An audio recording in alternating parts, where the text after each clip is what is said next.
Hello everyone. So, as you know that we were discussing questions of JEE 2024.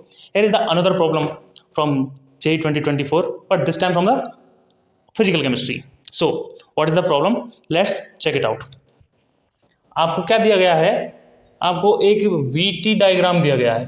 VT diagram मतलब volume और temperature का क्या दे रखा है आपको? डायग्राम दिया गया है. ठीक है, ये 5 मोल गैस के लिए है जो कि एक आइडियल गैस है और मोनोएटॉमिक है. Very good. ठीक है, कंसिडरिंग ओनली पीवी वर्क, ये क्वेश्चन में लिखे हुए हैं. फाइंड डेल्टा एच, मतलब कि आपको डेल्टा एच फाइंड करना है इसके लिए for the transformation of state x to y to z. मतलब कि जब ट्रांसफॉर्म हो रहा है गैस का x टू y और y टू z, तो आपको डेल्टा एच कितना चेंज हुआ है टोटल, वो आपको निकालना है.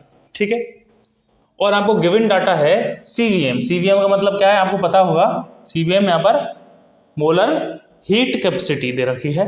ठीक है, और यहाँ पर गैस कांस्टेंट भी दे रखा है, 8.3 दे रखा है. तो बेटा जब आपको 8.3 दे रखा है ना, तो आप 8.3 से ही सॉल्व करेंगे. आप इसमें 8.314 नहीं लगाएंगे, वरना थोड़ा सा आंसर ऊपर नीचे हो जाएगा. ठीक है, चलो तो चलते हैं आगे. तो आपको ये डाटा दे रखा है और आपको यहाँ पर डेल्टा एच निकालना है इस प्रोसेस के लिए. पहले आप लोग ट्राई कर लें एक बार, फिर आपसे नहीं होता है तो यहाँ पर देखेंगे. ठीक है, तो पहले मैं निकालता हूँ delta H for X to Y के लिए. किसके लिए? एक्स टू वाई के लिए मैं आपको क्या निकालता हूँ, यहाँ पर डेल्टा एच निकालता हूँ पहले.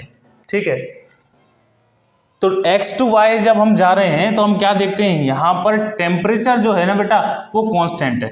टेम्परेचर कांस्टेंट है, 335 है. मतलब कि टेम्परेचर कांस्टेंट है तो कौन सा प्रोसेस है? आइसोथर्मल प्रोसेस है. कौन सा प्रोसेस है? आइसोथर्मल प्रोसेस है. ठीक है, अब आइसोथर्मल प्रोसेस में क्या होता है बेटा?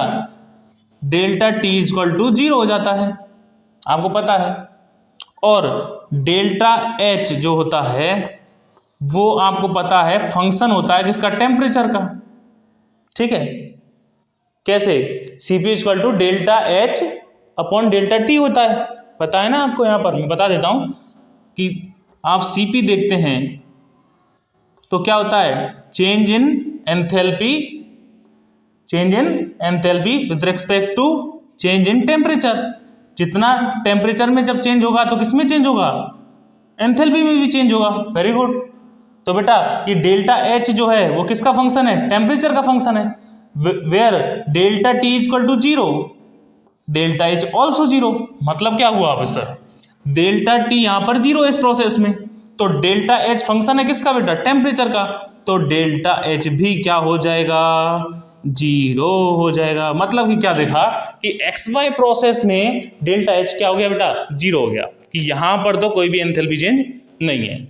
चलो नेक्स्ट चलते हैं. Delta H for X to Y. Delta H for X to Y process, sorry Y to Z process. ठीक है, वाई टू जेड प्रोसेस हम जब देखते हैं तो क्या देख रहा है बेटा? 20, मतलब कि वॉल्यूम दे रखा है और 20 पे ही कांस्टेंट है, मतलब कि यहाँ पर ये वॉल्यूम कांस्टेंट है. और वॉल्यूम कांस्टेंट वाला जो होता है प्रोसेस को क्या बोलते हैं? Isochoric process. कौन सा प्रोसेस बोलते हैं? आइसोकोरिक प्रोसेस बोला जाता है. ठीक है भाई, तो आइसोकोरिक प्रोसेस में डेल्टा एच कैसे फाइंड करते हैं? तो डेल्टा एच की आपको इक्वेशन याद होनी चाहिए. डेल्टा एच इक्वल टू कितना होता है? क्या होता है? Delta U plus del PV. तो डेल यू निकालो और पीवी निकालो. चलो डेल यू निकालते हैं. क्या डाटा में दे रखा है? सीवी दे रखा है मेरे को, बहुत बढ़िया. डेल यू दे ही रखा है, निकालने की जरूरत ही क्या है? दे ही रखा है सब कुछ. तो सीवी इक्वल टू क्या होता है? Del U upon D T.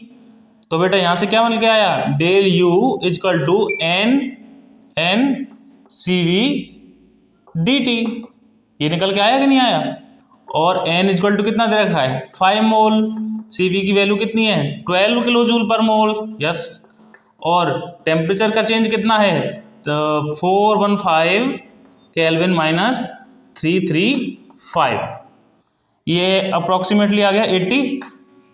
Okay, इसको मल्टीप्लाई करें. 5 मल्टीप्लाई 12 इंटू 80 कितना हो गया? 60.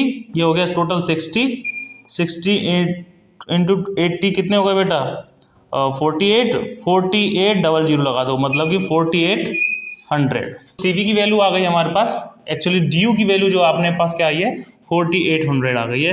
तो DU की वैल्यू आ गई यहाँ पर बेटा क्या 4800 प्लस PV। तो PV की जगह बेटा मैं क्या लिख सकता हूँ, PV इक्वल टू क्या होता है NR और T होता है for idol gas, you know that. यहाँ पर लिख भी रहा है आइडल गैस के लिए पूरी पूरी इक्वेशन है, तो हम लिख सकते हैं PV इक्वल टू NRT। तो यहाँ पर क्या लिख सकते हैं हम डेल NRT, यस और नो, ठीक है सर। N की वैल्यू कितनी है 5, R की वैल्यू दे रखी है 8.3 और T की वैल्यू आपको दे रखी है बेटा 80, निकाली ना, यहाँ पर डेल लगा हुआ है तो 80 आ गया सम, ठीक है। तो मैं यहाँ पर 4800 प्लस क्या ले सकता हूँ, N की वैल्यू 5 इंटू R की वैल्यू 8.3 और टेम्परेचर की value change in temperature equal to 80। तो यहाँ पर ये आ रहा है अपना 3324 के समथिंग कुछ इस तरह रहेगा। हम एक बार चेक कर लेना कैलकुलेशन से और इसको इससे प्लस कर देंगे, मतलब इसको सम कर देंगे, तो आपके पास जो करेक्ट आंसर आएगा वो 8120 आ रहा होगा। आप इसको सॉल्व कर लेना और आपको 8120 आंसर मिल जाएगा। तो what is the enthalpy change in whole process, that is 8120। So correct answer is 8120, ठीक है बेटा।